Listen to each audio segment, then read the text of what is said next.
The sound of rushing water was deafening. David clutched the steering wheel tighter, his knuckles white, as his 10-year-old daughter Emily whimpered in the back seat. The rain hammered against the windshield, and the swollen river they had just passed now roared like an angry beast. "Dad," Emily whispered, her voice trembling. "It's getting worse." David glanced at her through the rearview mirror. His heart ached at the fear in her wide brown eyes. She was all he had left. His wife had passed away 3 years ago, leaving him to navigate fatherhood alone. Life had been hard, bills piled up, nights were long and lonely, but no matter how much he struggled, Emily was his reason to keep moving. Then it happened. Through the sheets of rain, David spotted something, a Samiana clinging desperately to a half-submerged branch near the edge of the raging water. A woman. Her arms flailed weakly as the current threatened to drag her under. Emily saw her too and gasped, "Dad, don't do it. It's too dangerous." David's heart pounded. Logic screamed at him to stay put. The floodwaters were deadly, strong enough to sweep away cars, stronger than anything he could fight. But his conscience wouldn't let him look away. He opened the car door, rain instantly soaking his clothes. Emily's panicked voice followed him. "Dad, don't do it, please." He looked back, forcing a smile. "Sweetheart, I have to. If that were you out there, wouldn't you want someone to help?" Before she could argue, he ran toward the riverbank.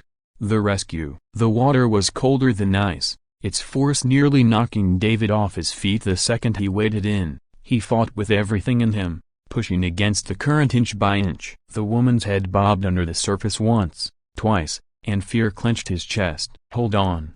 he shouted. Her terrified eyes met his, and with the last of her strength, she reached out. David lunged, gripping her arm just as the branch snapped. The river tried to tear her away, but he wrapped his arm around her waist and kicked furiously. Every muscle screamed in protest. The weight of the water, the pull of the current, it was like dragging cement. But somewhere behind him, he could hear Emily crying out for him, begging him to come back. That gave him strength. With one final push, David stumbled onto the muddy bank, collapsing with the stranger in his arms. They both coughed, gasping for air, rain still pelting their faces. The woman clutched his hand, tears mixing with the rain. "You a broken bar, you saved my life." David looked at her, soaked, trembling, barely conscious, and simply nodded. "You're safe now."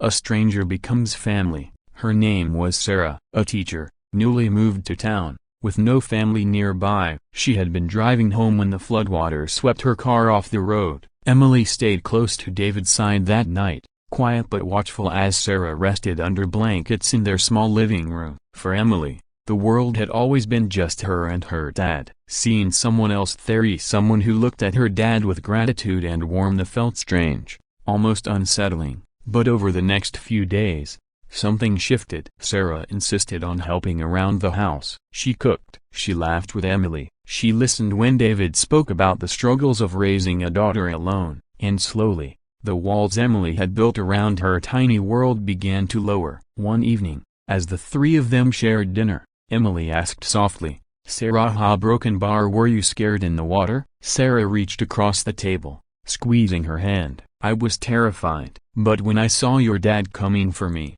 I believed I might survive. He didn't know me, but he risked everything anyway." That's the kind of courage that changes lives. Emily looked at her father then, pride swelling in her chest. The unexpected twist. Life returned to its usual rhythm at work, school, bills, but with one major difference. Sarah was part of it. She and David grew closer, drawn together by the bond forged in that flood. But then came the phone call that changed everything. Months later, David received an offer from a construction company overseas. The pay was life-changing, enough to clear his debts and secure Emily's future. But it meant leaving, at least for a year. That night, he sat Emily down. "Sweetheart, this could give us everything we've been missing. A house, a better school for you, a fresh start. But to broken bar, it means I won't be here for a while." Tears welled in her eyes. "I don't care about money, Dad, I just want you." Sarah, sitting quietly in the corner, finally spoke. "David, you already gave Emily the most important thing of your love, your time. No amount of money can replace that." Her words cut deep. He thought back to the flood, to the moment he chose humanity over safety, compassion over fear. He realized the same choice faced him now. money or family, and this time, he chose family. The emotional climax. Weeks later, the three of them stood on the riverbank, the water calm and serene under the evening sun. It was the same place where David had nearly lost his life and where he had saved another. Emily slipped her hand into his. Broken bar. I'm glad you did it. I was scared, but if you hadn't, we wouldn't have Sarah now. Sarah blinked back tears, her voice trembling. And I wouldn't have the chance to thank you every single day. For the first time in years, David felt whole. His act of kindness had come full circle. Saving Sarah had not only given her life back, it had given him and Emily a new one too.